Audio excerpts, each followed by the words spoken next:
बिस्मिल्लाहिर्रहमानिर्रहीम। अस्सलामु अलैकुम।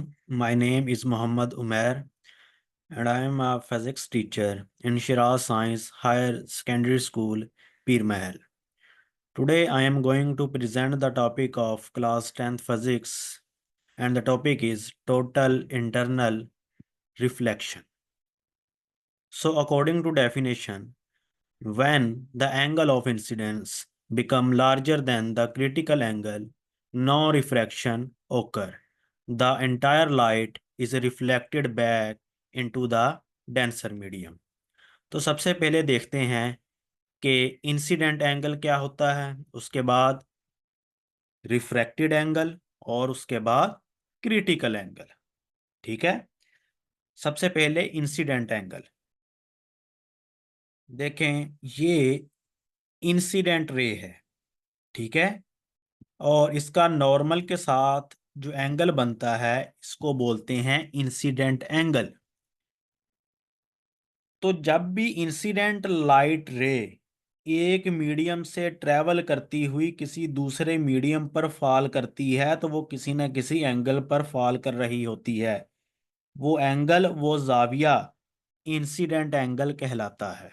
ठीक है, जबकि ये रिफ्रैक्टेड रे है और इसका नॉर्मल के साथ जो एंगल बन रहा है इसको रिफ्रैक्टेड एंगल कहते हैं। अब जब भी लाइट एक मीडियम से दूसरे मीडियम में दाखिल होती है, क्योंकि मीडियम चेंज होता है जिसकी वजह से लाइट की स्पीड में चेंज आता है, तो लाइट अपने असल पाथ से बेंड कर जाती है। तो अब उस बेंड होने वाली लाइट का या उस रिफ्रैक्ट होने वाली लाइट का मीडियम की सरफेस के साथ जो भी एंगल बन रहा होता है वो होता है refracted angle. Last one, critical angle.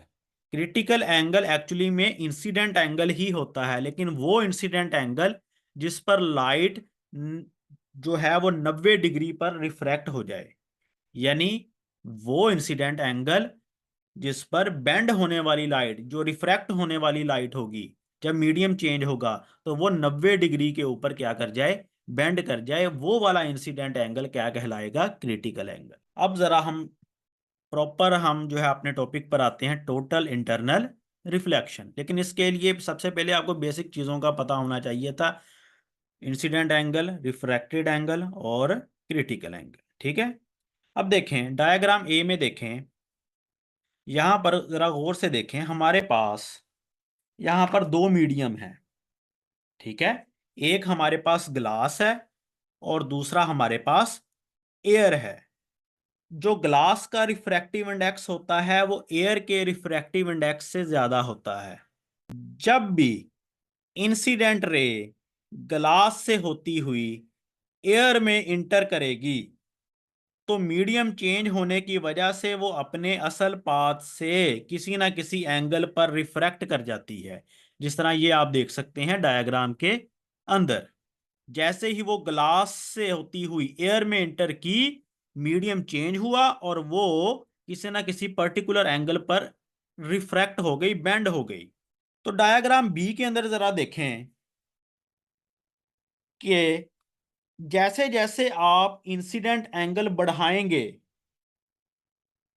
तो रिफ्रैक्टेड एंगल भी बढ़ेगा, यानी कि रिफ्रैक्ट होने वाली लाइट नॉर्मल से और दूर रिफ्रैक्ट होगी या फिर बेंड होगी। आपने मजीद इंसिडेंट एंगल बढ़ाना है, ये देखें।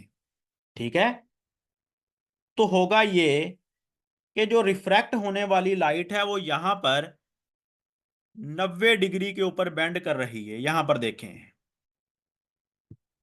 यहां पर इंसिडेंट एंगल जैसे जैसे बढ़ाते जाएंगे रिफ्रैक्टेड एंगल भी बढ़ता जाएगा। रिफ्रैक्ट होने वाली लाइट नॉर्मल से दूर जो है वो बेंड होती जाएगी। ठीक है, मींस के रिफ्रैक्टेड एंगल बढ़ रहा है। लेकिन एक इंसिडेंट एंगल ऐसा भी आएगा जिस पर रिफ्रैक्ट होने वाली लाइट 90 डिग्री पर बेंड कर जाएगी। एक्चुअली में वही इंसिडेंट एंगल आपका कहलाएगा क्रिटिकल एंगल। ये नीचे मैंने लिखा भी हुआ है। अब देखें डायग्राम सी के अंदर, देखें डायग्राम सी के अंदर आप देखें कि जब आप इंसिडेंट एंगल को क्रिटिकल एंगल से बढ़ा देते हैं, ज्यादा कर देते हैं, तो लाइट यहां पर रिफ्रैक्ट नहीं हो रही, जबकि वापस रिफ्लेक्ट हो रही है, ठीक है, और ग्लास के अंदर ट्रैप हो गई है। मैंने क्या कहा? जब आप इंसिडेंट एंगल को क्रिटिकल एंगल से बढ़ा देते हैं, क्रिटिकल एंगल वो एंगल जिस पर लाइट 90 डिग्री पर बेंड हो रही है, अब आपने उस इंसिडेंट एंगल से ज्यादा एंगल पर लाइट को फॉल करवाना है दूसरे मीडियम पर।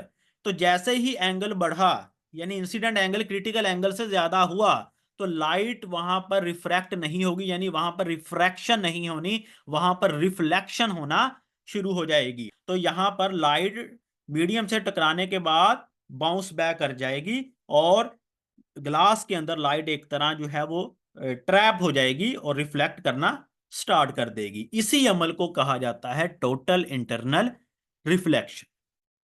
ठीक है। ऑप्टिकल फाइबर, जो कि बाल के साइज के बराबर बारीक बारीक तारें होती हैं जिनमें डाटा वगैरह सेंड किया जाता है, डाटा ट्रांसमिट किया जाता है, वो टोटल इंटरनल रिफ्लेक्शन के फिनोमिनन पर काम करते हैं। यानी किस प्रिंसिपल पर काम करते हैं? Total internal reflection. शुक्रिया।